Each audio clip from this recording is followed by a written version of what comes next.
Esta homilía llega a ustedes a través de Radio Claret América. El Instituto Bíblico Claretiano de las Américas presentan Poniendo el Evangelio en Práctica con el Padre Manuel Villalobos, un programa para aprender a amar a Dios sin miedo. Iniciamos. Muy buenos días, hermanos y hermanas que me sintonizan a través de Radio Claret América y también a través de nuestro sitio de internet de www.ibicla.org. ¡Qué alegría compartir con ustedes la palabra de Dios! Hoy es Navidad, hoy nos ha nacido un Salvador. Esas son las palabras que regularmente recordamos de esta noche maravillosa. Noche que diría el gran místico San Juan de la Cruz, donde se junta el amado con la amada, el Dios humanizado, el Dios que nos viene a potenciar a ser mejores humanos, a ser mejores personas. Qué alegría, hermano y hermana, que Dios entre en nuestra historia, comparta nuestro sufrimiento, nuestras alegrías, que la luz venga a iluminarnos. Bueno, de verdad que no tengo palabras para decir qué interesante que el Dios grande se haga frágil, vulnerable, pequeño y quiera ser como uno de nosotros, ¿verdad? Hoy las lecturas, probablemente van a escuchar varias lecturas, depende a la misa que vayan, ¿verdad? Porque es la festividad más grande, lo que da sentido a nuestra vida, el nacimiento del Hijo de Dios. Voy a comentar yo las lecturas del libro de Juan, del capítulo 1, versículo 1 al 18, porque muy probablemente ese sea las lecturas de la misa de la tarde, de la misa del domingo, no de la misa de gallo, ¿verdad?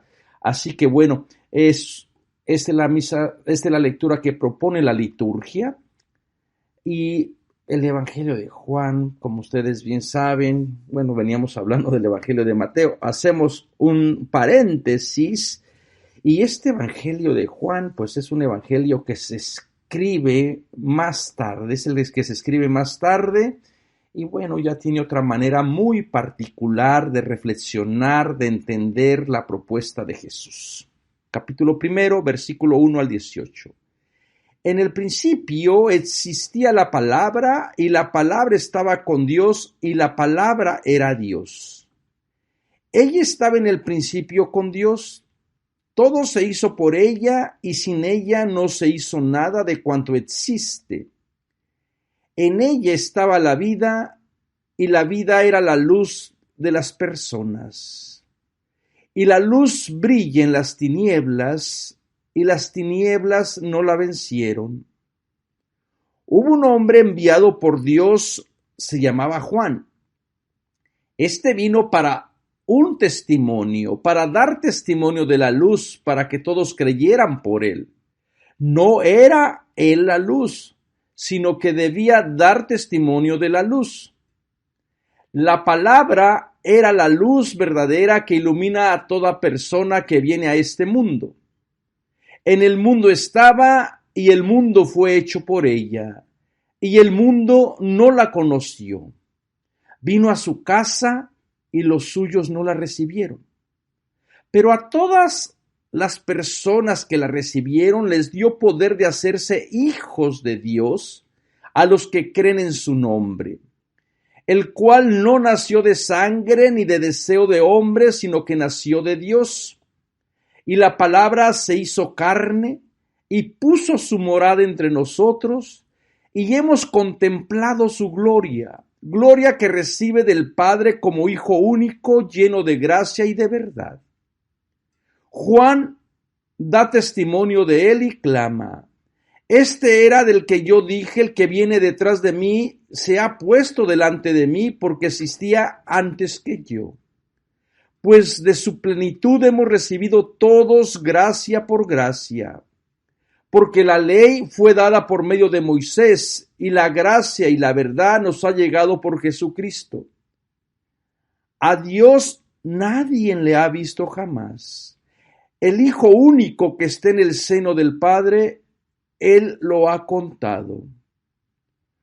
palabra de Dios. Dejamos un momento para que esta palabra resuene en nuestro corazón, palabras preciosas del Evangelio de Juan. Para poder entender este Evangelio, pues necesitamos tener algunas pistas, ¿verdad?, de qué es lo que Juan está tratando de decir con esas imágenes. Vean cómo cada evangelio, ¿verdad? Y aquí es donde tenemos que admirarnos del poder del Espíritu de Dios, cómo a cada persona le va dando sus palabras, sus experiencias, sus testimonios, para que vaya recopilando el mensaje de Dios por medio de Jesucristo para esta comunidad de Juan, que ya es una comunidad, pues, que ha madurado, ya una comunidad que ha tenido otra experiencia del Salvador, que ha estado en contacto probablemente con otras corrientes filosóficas, pues su entender de Jesús, de Cristo, va a ser diferente. Cuando estudiamos Biblia, lo primero que aprendemos es que la cristología o el mensaje que Juan presenta o la manera en que Juan presenta a Jesús es una persona que está en íntima relación con Dios, que es Dios que entra en intimidad, que comparte la esfera de la divinidad, ¿verdad? Cosa que en los evangelios sinópticos parece ser que Jesús se enfatiza más el aspecto humano. Aquí parece que se enfatiza más el aspecto divino, ¿verdad? Desde el prólogo. Les comentaba que este evangelio probablemente se escribió ya como lo conocemos ahora, por los años, a lo mejor al final de los 90, principio del 100, pero material de este evangelio probablemente tuvo su origen en el mismo Jesús, en fuentes más antiguas. Bueno, ahorita no me voy a detener en eso, y solamente me gustaría darles a entender que Jesús en este evangelio prácticamente es igual a Dios desde el principio.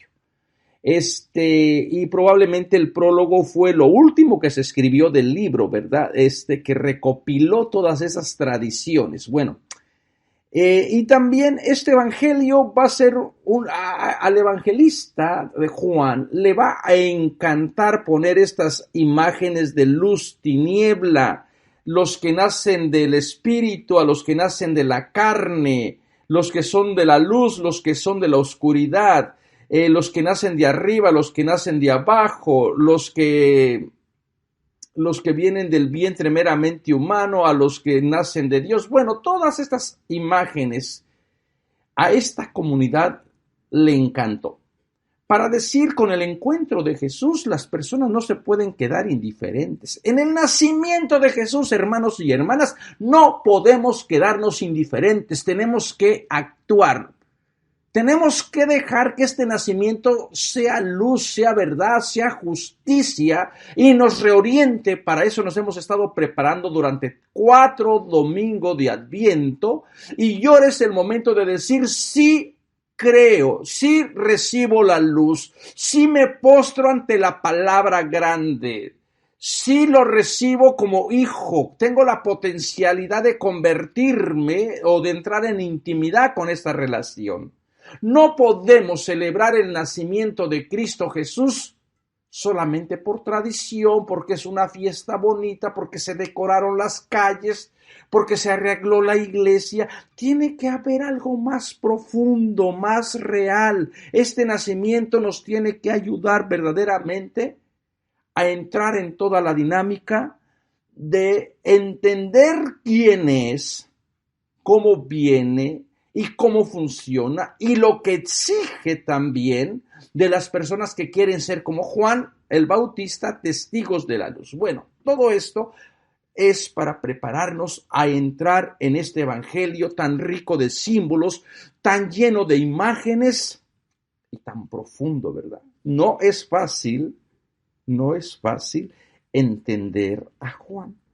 Yo por eso le tengo mucho cariño y mucho respeto a mi amigo Ricardo López, experto en el Evangelio de Juan, uno de los mejores biblistas probablemente de América Latina, experto en este Evangelio. Y de verdad que es fascinante este Evangelio, porque nos invita a entrar a un universo a veces totalmente desconocido, imágenes muy atractivas, pero también bien complicadas de entender. Bueno, vamos a ir tratando de desmenuzar esta idea. Y lo primero que tenemos, bueno, ya desde el principio del Evangelio, del prólogo, en el principio, en el arjé, ¿se acuerdan todas las personas que han estudiado por ahí filosofía? Todos estos movimientos filosóficos que existían antes con los presocráticos era buscar un principio, el arjé, un principio que sostuviera o que le diera una respuesta a toda la realidad, ¿verdad? Y los filósofos en su búsqueda comenzaron a decir: el agua lo explica todo, el aire lo explica todo, la tierra lo explica todo, el fuego lo explica todo. Y bueno, después de los presocráticos vino Sócrates con una idea muy interesante de buscar verdad, de dejar que la verdad que uno lleva dentro florezca. Y va a decir: a lo mejor hay otros principios que no hemos tenido en cuenta. Bueno, entonces parece ser que el mundo de Juan entró en contacto con estas ideas filosóficas del principio de la palabra, que era toda una disciplina, que era toda una manera de pensar, de organizar, de vivir, buscar una palabra que sustente verdad, que sustente toda la realidad. Y bueno, para esta gente era muy importante la palabra. La palabra con letra pequeñita, imagínense la palabra con letra mayúscula, con letra grande. Nuestras culturas también eran muy respetuosas de la palabra. Por medio de la palabra se vendía, se compraba. Y la gente cuando daba la palabra ya no podía echarse para atrás o rajarse, dicen en México, ¿verdad? Se rajó, se partió, porque realmente no tiene nada que lo sostenga. Su corazón es vacío, es vano. Entonces una persona de palabra no se raja, es una persona sólida. Entonces, ahora imagínense ustedes con la palabra grande. Pero también Juan parece ser que está trayendo a la memoria el principio creador del Génesis. El principio donde Dios crea por medio de palabra. Dios no necesita por allí utilizar los brazos o las manos para crear. Es su palabra. Dios dijo y existió. Entonces, la palabra creadora, y Juan parece que combina también esa tradición de traer la palabra, que tenía muchísimos significados tanto en el campo filosófico y teológico, también en el mundo judío, como palabra como Sofía, sabiduría, que se personificaban. Fíjense que esta era una de las cosas muy bonitas e interesantes de aquellas culturas. Las virtudes se personificaban. Tenemos por ejemplo, a justicia. Ustedes van a ver a la justicia con una mujer con los ojos vendados y una balanza, ¿verdad? Tenemos a victoria, tenemos a todas las virtudes teologales que nosotros conocemos, vienen del mundo filosófico griego.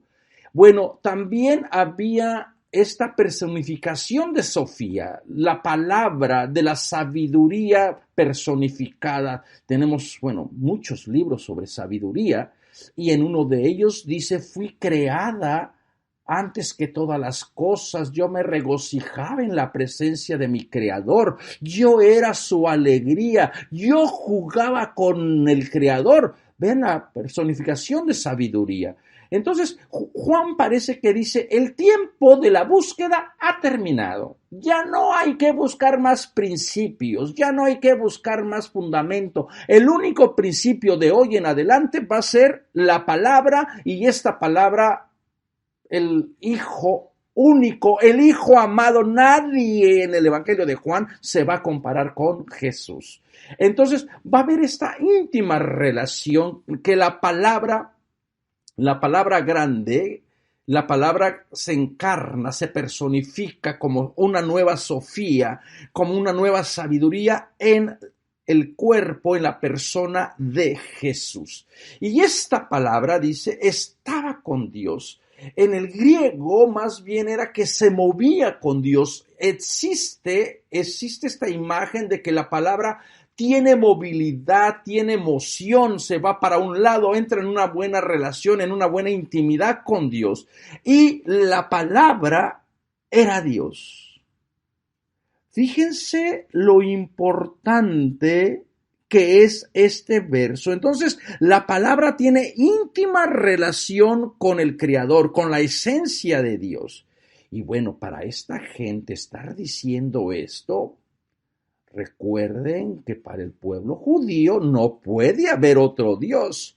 Y con esta teología que esta comunidad le asigna a Jesús, pues por eso los expulsaron de las sinagogas, por eso rompieron con el judaísmo oficial, porque probablemente los del judaísmo oficial vieron a la comunidad de Juan peligrosa, como herejes por estar introduciendo ahora a un mortal en la figura de Jesús, comparándolo con Dios, dándole el mismo nivel, entrar en intimidad con Dios. Y la palabra era Dios. Entonces, lo que Dios es, la palabra es. Si Dios es divino, la palabra es divina, comparten la misma esfera, pero parece ser que también por allí, por difícil que nos parezca y extraño que parezca, pues esta idea pudo haber, de verdad, como les decía, resultado bastante escandalosa. ¿Cómo una persona va a moverse con Dios, a entrar en intimidad con Dios? Si Dios es creador, nosotros somos criaturas. Y bueno, ahí esta comunidad se mantuvo firme con esta idea. Y luego vuelve otra vez. Ella estaba en el principio. Ella estaba en el principio, o sea, refiriéndose a la palabra. Acuérdense que les acabo de comentar de que hay toda una tradición donde la palabra se alaba a sí misma y dice que fue la primera creada. Bueno, aquí no, aquí estaba ya desde el principio, imaginándose probablemente la historia de la creación. Y todo fue hecho por la palabra. La palabra es creadora, todo se hizo por ella y sin ella no se hizo nada de cuanto existen. Bueno, Juan es bastante también, está releyendo probablemente el libro del Génesis, ¿verdad? Que Dios crea por medio de esta palabra. Hermano y hermana, me quiero detener aquí. ¿Cómo es tu palabra? No me estoy refiriendo a recibir la palabra o el verbo que es nuestro hermano Jesús. ¿Cómo es tu palabra? ¿Cómo valoras tu palabra? ¿Eres de las personas que te cuesta trabajo vivir en verdad? Decir lo que piensas con cariño, con amor, con ternura. Porque ahora vivimos en un mundo sin palabra. Necesitamos contratos, testigos, fotos, evidencias, porque nuestra palabra se ha devaluado. Qué bonito sería que volviéramos a recuperar este sentido de palabra, de decir, yo me mantengo en mis principios, yo me mantengo en lo que yo creo, en lo que yo soy. Mi palabra se ofrece como verdad. No se impone. La palabra no se impone, ni la palabra grandota se impone. La palabra pequeñita se ofrece. Y si hay persona que quiera caminar en verdad, pues qué bueno. Para mí eso es uno de los requisitos no negociables de una buena amistad, vivir en verdad, decirnos las cosas de frente.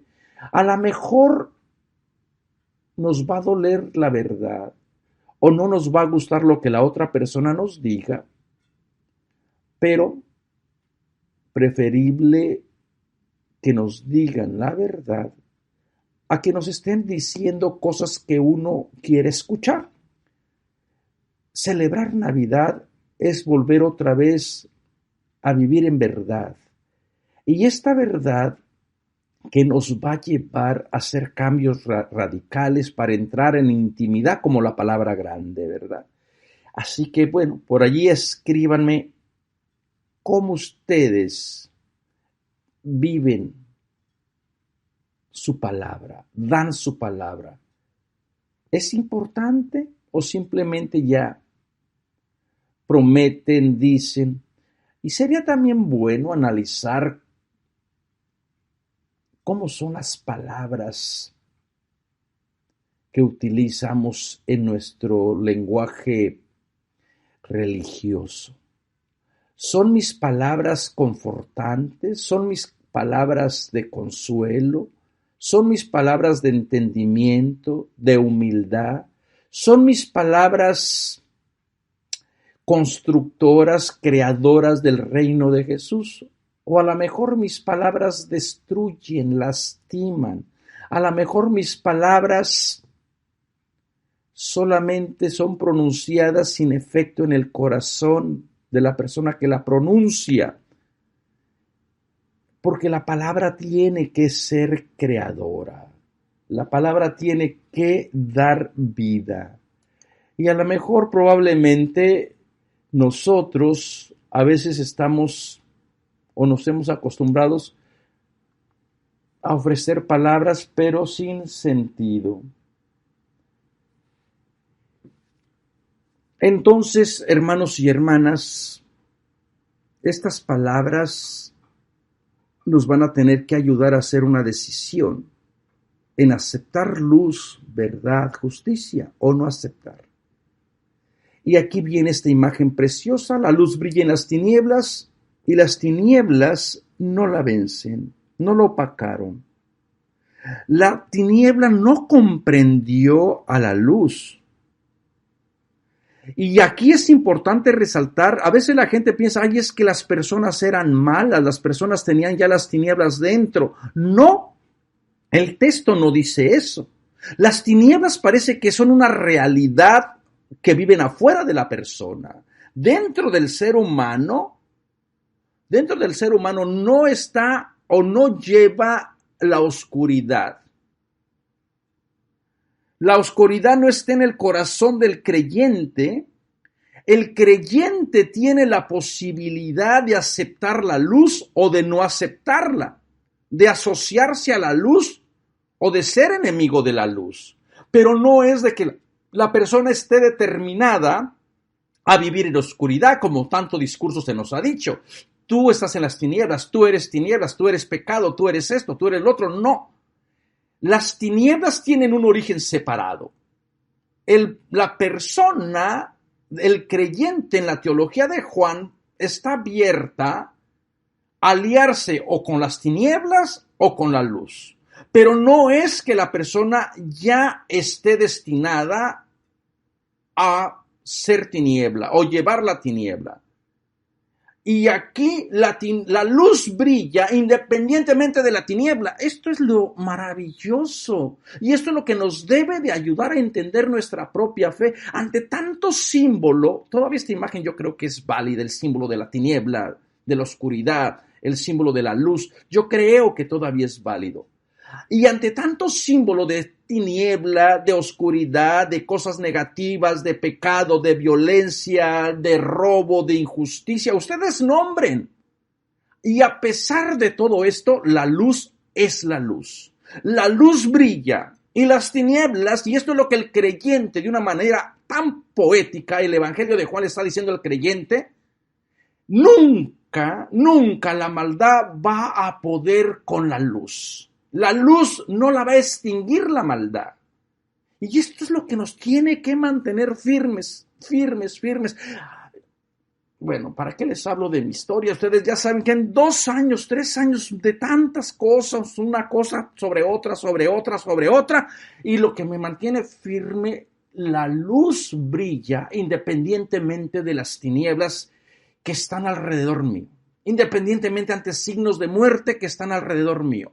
Esto es lo que debe de mantener al creyente para decir, yo tengo posibilidad de ser luz, con este nacimiento glorioso volver otra vez a Belén, seguir mi estrella, postrarme ante el Dios de la vida y decir, Señor, qué bueno que me das otra oportunidad, qué bueno que naciste, qué bueno que entraste en mi humanidad, qué bueno que vienes a renovar toda la creación, ¿verdad? Con estas alegrías en este mundo tan lleno de violencia, tan lleno de injusticia, nos hace falta tu luz, nos hace falta que vengas.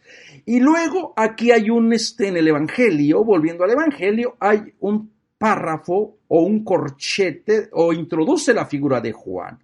Hubo un hombre enviado por Dios, se llamaba Juan. Yo les comenté los domingos pasados la figura de Juan y que para algunas comunidades Juan era el Mesías. Juan era la luz. Pero para este evangelio va a dejar claramente que Juan no es la luz. Ni siquiera lo considera profeta como los otros evangelios. ¿Por qué?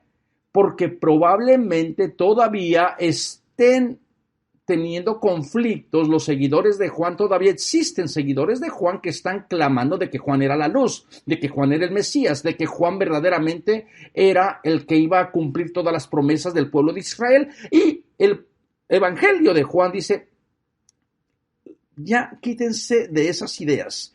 Juan solamente es testigo, da testigo de la luz. Él no es la luz.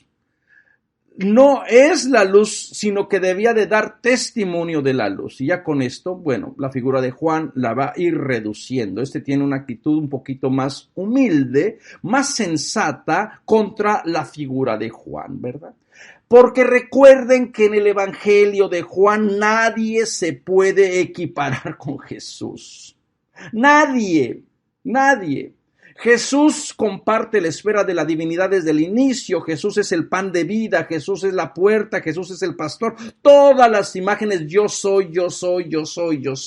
Ese es el yo soy de Yahvé.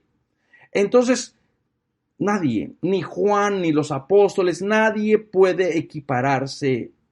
Y yo creo que, pues en un punto más profundo es verdad.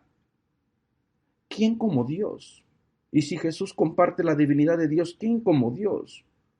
Nosotros lo único que podemos hacer es ser luz, ser testigos, tratar de que nuestra palabra se junte con la palabra grandota, ¿verdad? Entonces, esto es la idea. Las tinieblas que no opacan la luz y la luz que sigue brillando independientemente de la oscuridad. Entonces, Juan no es testigo, no es profeta precursor de Jesús. Y la luz, otra vez viene el sentido de la luz que viene al mundo. La luz que ilumina a toda la persona que viene a este mundo. Vean, esto es una de las cosas que tenemos que celebrar. Dentro del ser humano hay una potencialidad de vivir en luz, de movernos con los valores de justicia. Hay algo dentro que nos interpela a ser mejor, a vivir en bondad, a defender la vida. Y lo que hace la luz grande, cuando viene la luz, es despertar nuestro ser, nuestra persona, para poder vivir en esta verdad, vivir y aceptar la luz grande. Entonces, la luz viene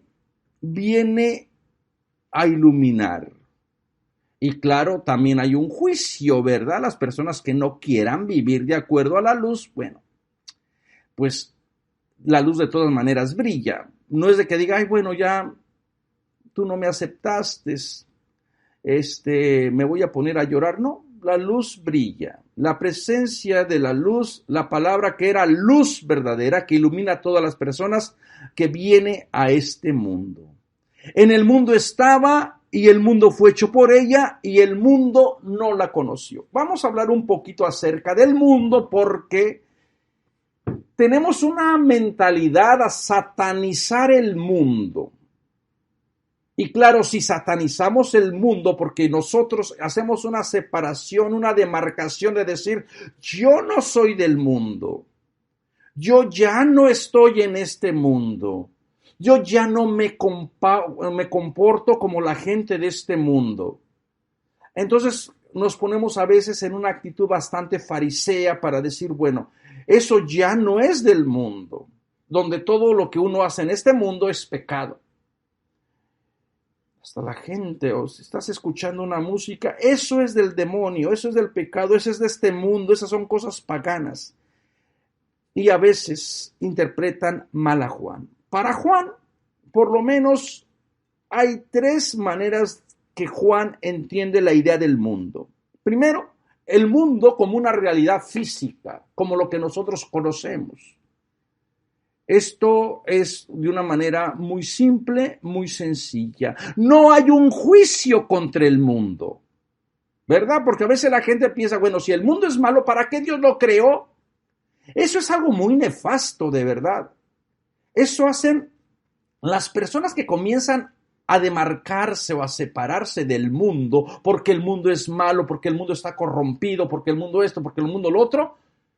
Tengan mucho cuidado, porque esa es la teología de las historias, de los mitos de los babilonios, donde los dioses habían creado un mundo por maldad, habían esclavizado a los hombres, los habían creado para esclavizarles, para mandarles pestes, plagas, piojos, chinches, toda clase de enfermedad.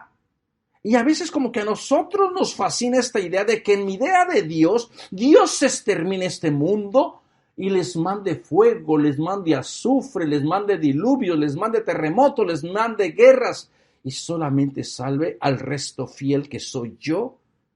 Y a veces no estoy tan seguro, y el resto que se quede en los lamentos y en el valle de lágrimas.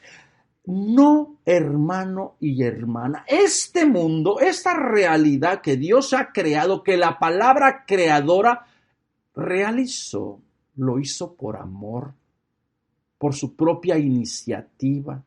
No fue un acto de maldad, de terror, de decir voy a crear este mundo, pero después los voy a condenar a vivir en tinieblas y en oscuridad. Entonces, la primera manera de entender esta realidad de que el mundo, de que la luz viene al mundo, el mundo tiene posibilidad de conocer la luz. El mundo fue hecho por ella. Hay algo de bondad. Decía el salmista, Señor, en tu luz nos haces ver la luz. Y si nosotros compartimos la luz, si el mundo fue hecho por palabra luz, entonces hay algo de posibilidad. Lamentablemente, el mundo, la realidad, no estaba todavía preparada o hizo una mala decisión para decir, aunque vea la luz, aunque sé que la luz es creadora, yo lo acepto, yo no lo acepto, ¿no? Entonces, para esta comunidad de Juan, esta realidad no lo aceptó.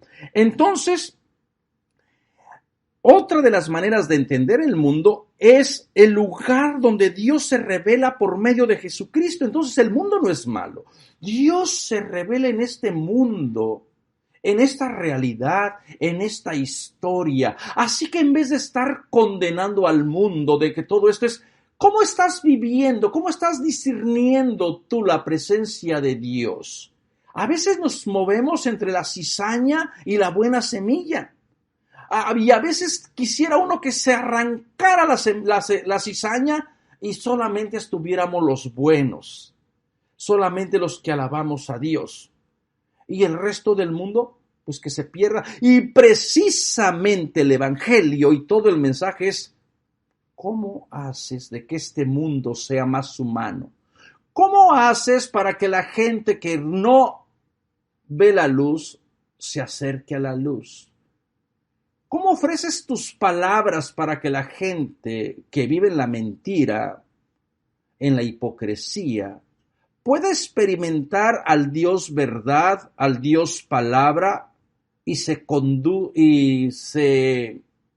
dirija o actúe de acuerdo a esta palabra creadora? Yo creo que esto es la misión que va a tener las personas que acepten la luz, de decir, ¿cómo contagiar a otra gente? ¿Cómo compartir mi experiencia, mi historia, para que la gente se enganche a la propuesta de Dios? Y la otra manera de entender al mundo es cierto, es el lugar donde reina la oscuridad y el príncipe de este mundo.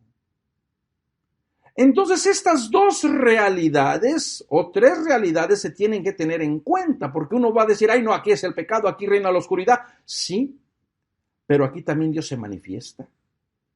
Todo depende con el cristal que tú veas tu realidad. Si tú quieres verlo pesimistamente o negativamente, todo va a estar perdido. Pero si tú lo ves como nos propone el Evangelio de decir, tú llevas la luz, tú puedes aceptar la luz y tú puedes ver también este mundo como objeto de salvación, de manifestación de Dios. Es cierto que hay mentira, oscuridad. Yo no niego la violencia, si yo mismo la he sufrido. Yo no niego la maldad, la perversidad.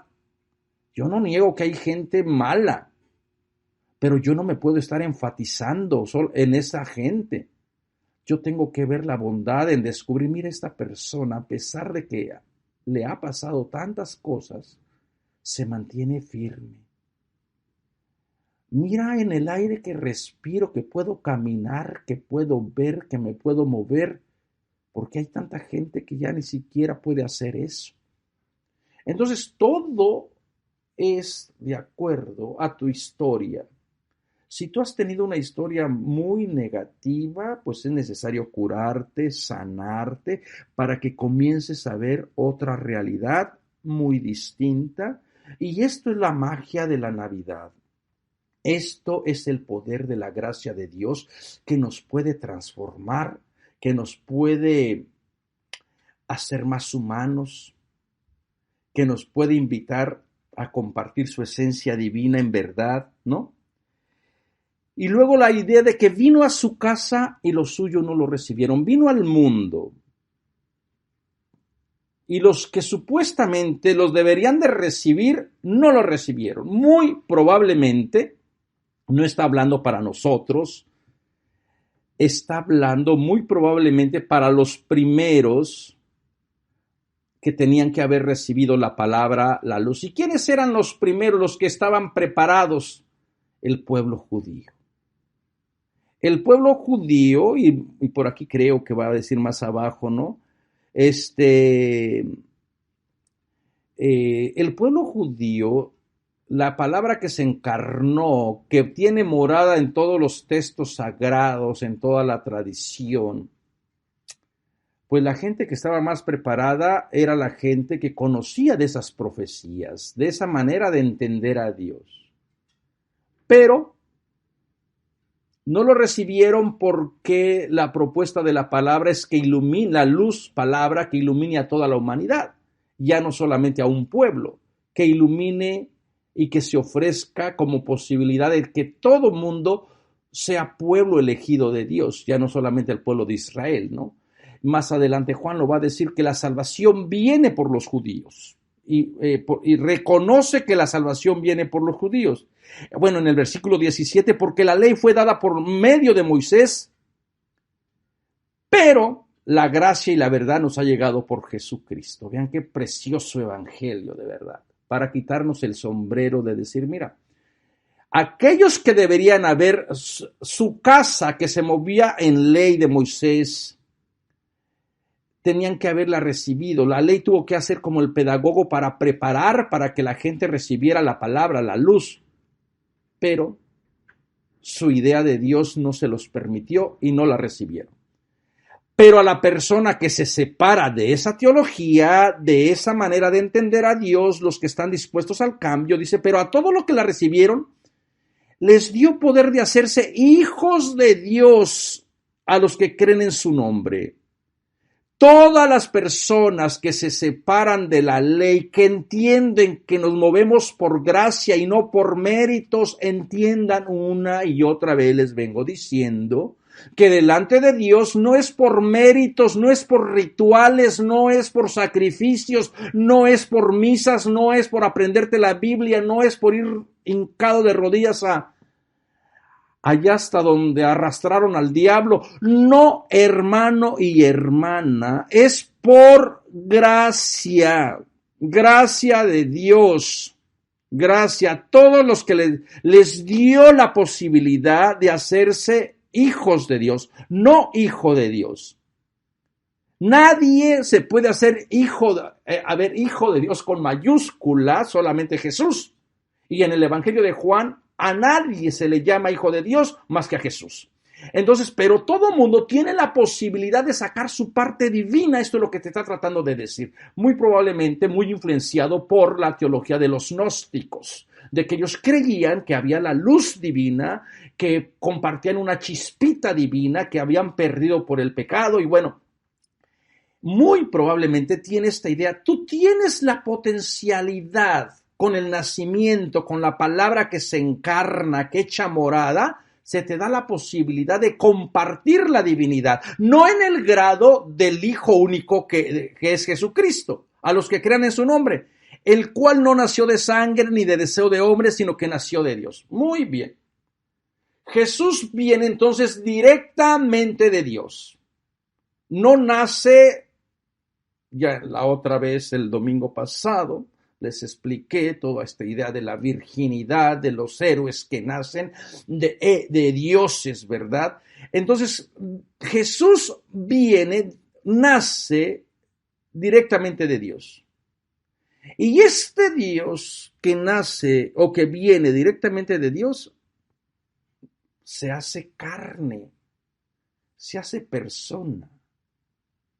Y esto es lo maravilloso, pone morada entre nosotros. Imagínense toda la teología, toda la tradición tan importante del Dios que se encarna, del Dios que vive. Entonces el mundo no es malo.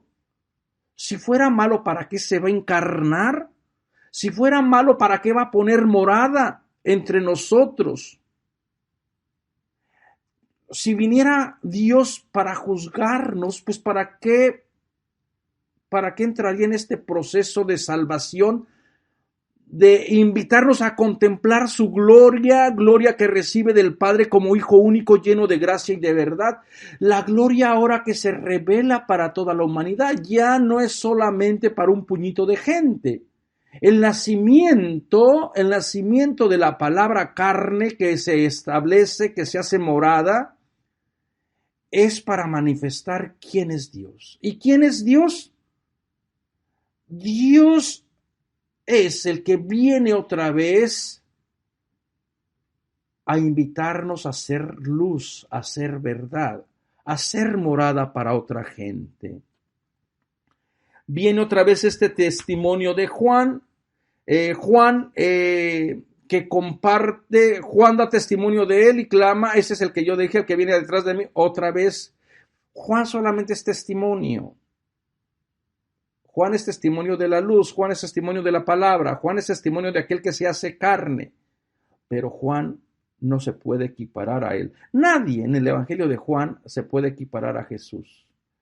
Y de esta plenitud, de esta encarnación se recibe gracia por gracia. ¿Qué gracia esperas recibir con este nacimiento de Jesús? Este es un don gratuito, hermano y hermana. Yo no me merezco la gracia de Dios, nadie nos la merecemos. Y da tristeza cómo toda la gente todavía se mueve para recibir a Dios en maneras específicas como los sacramentos, de decir es que yo sí me lo merezco porque me confesé. Acepta la luz, acepta la palabra, acepta la encarnación de esta persona que pone morada, acércate a ella y entonces vas a experimentar su plenitud, gracia tras gracia. Dios no se queda con algo, Dios se desborda en gracia tras gracia. Y luego aquí viene, porque la ley fue dada por medio de Moisés. Es cierto que la ley tiene un aspecto humano. Moisés fue un patriarca grande, un profeta grande, un sacerdote grande que dio la ley, que ayudó al pueblo para esperar a la palabra grande.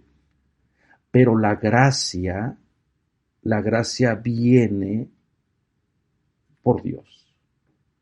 Y este va a ser uno de los grandes problemas que también otras comunidades tuvieron que resolver, entre ellos Pablo, ¿verdad? En relación a la ley y la gracia. Entre ellos también Santiago con su carta preciosa, ¿verdad? Que es más importante la ley, el hacer las obras o la fe, ¿verdad? Entonces, ¿cuándo será el día que entendamos que nos movemos por gracia de Dios? Si tú que me estás escuchando logras a comprender que a pesar de tu historia, a lo mejor tú puedes decir con tus propios criterios que tu historia es de pecado, que tu historia está destinada a la condenación. Yo solamente te invito a que leas este evangelio, a que te acerques a la gracia, a que experimentes la gracia como un don, como un regalo. Este es el regalo de Navidad que se te da. Un regalo de gracia tras gracia de Jesucristo que comparte tu historia, que viene a ti. Así que, hermano y hermana, con estas palabras me gustaría desearles a todos ustedes feliz Navidad, feliz nacimiento de la palabra, de la luz, de la plenitud de Dios. Acérquense a Cristo Jesús sin miedo, sin temor, porque nos movemos por gracia. Dejen que la luz llegue a su casa. Díganle, Señor, qué bueno que llegaste, bienvenida luz, bienvenida palabra, bienvenido amor, bienvenida gracia. Vivamos en gracia y felices Pascuas de Navidad.